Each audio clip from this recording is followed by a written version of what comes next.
дар Чин хондан ва машқ кардан бениҳоят қин аст ва қимат аст.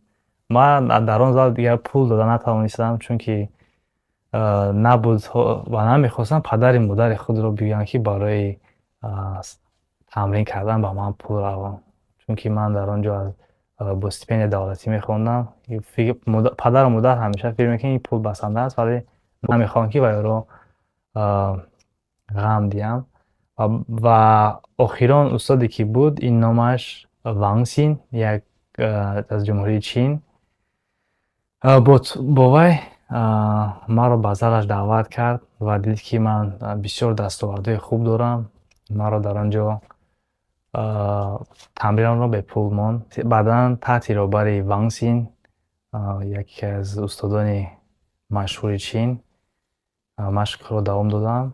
дар он ҷо зиёда аз 5-6 мусобиқа иштирок карда сазовори 11 медали тилло гаштам. фурудгоҳи байналмилалии шаҳри Душанбе баргашти Меҳроҷ бо чунин шакл буд.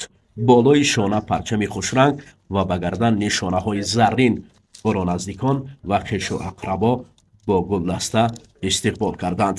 мо низ қатори ёру дӯстон ӯро васф кардем.